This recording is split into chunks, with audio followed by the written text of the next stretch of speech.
Hi, welcome to Ride Alongside. Today I wanted to talk about the differences between the Nalgene quart bottle on the left and the Hydro Flask quart bottle on the right. They both hold approximately 32 ounces. The Nalgene on the left is made from BPA plastic. The Hydro Flask on the right is made from 18-8 stainless steel. The Hydro Flask is vacuum sealed. The Nalgene is not. I've used Nalgenes for many years. They're kind of the standard by which I have carried water for decades now. They're kind of indestructible from my own experience. They do kind of scar up a little bit, as you can see on the graduation lines on my particular bottle there on the left. But they're durable.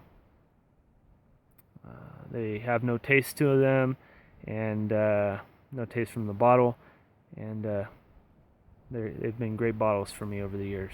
The Hydro Flask I got just this last year. I've been testing it out for about a year now. It's very nice in that it's insulated. When I've put cold water or ice and water in the Nalgene before, it's sweat and had that perspiration on the outside where sand at the beach would stick to it, dirt, pine needles, what have you, stick to the outside with that condensation. My hand will get wet, bottle gets slippery. Not so with the Hydro Flask, which is probably the best benefit to having the Hydro Flask is that it's insulated. So cold water stays cold for a very long time, and it doesn't sweat at all. There's no condensation on the outside, so nothing sticks to it. My hand doesn't slip because of the condensation. It's really valuable. The other thing is when we're backpacking, like my dad and I are this week in the Sierra Nevadas, or even bikepacking for that matter, the Nalgene is definitely lighter weight and is, again, my go-to. It's what I've used for decades, and I tend to reach for the Nalgene out of habit right away. Because it is lighter and it's what I'm used to. Another point about the Nalgene that makes it really a winner in my mind for bringing in the backcountry is the Nalgene Hot Water Bottle trick.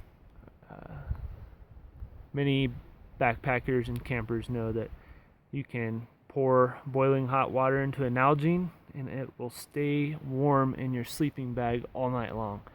And it is phenomenal. If you haven't used this trick before, I highly recommend it, especially on those cold nights that you really need just an extra little bit of warmth.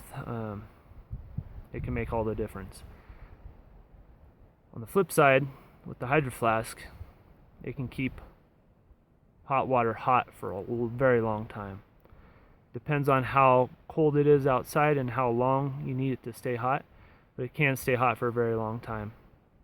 I decided to lug both of these bottles up here with me, not so much to test them both out up here in the high country, but more so because they both fit different application needs for me. The Nalgene, like I said, is a little bit lighter weight. It's what I'm used to, and I can do the hot water bottle trick in my sleeping bag and give me that extra bit of warmth if that's needed on an extra cold night. The Hydro Flask is really nice because I can boil up some water, and let's say I'm making a meal that requires some hot water.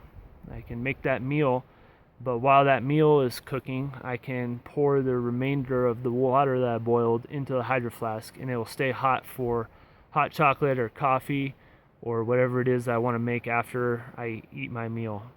So that's been very handy on this trip, to have that Hydro Flask to keep that hot water hot for a while, so I don't need to use more fuel from my stove to reheat or heat more water up for secondary needs. So those are kind of the big differences and the two different uses I've found for the Hydro Flask and the Nalgene, and I'm glad I brought both of them. The Hydro Flask is a little bit heavier, but it serves a purpose for me. So if you have any questions, please leave a comment below. And thanks so much for watching. This is Nick from Right Alongside, and I'll be bringing you more videos real soon.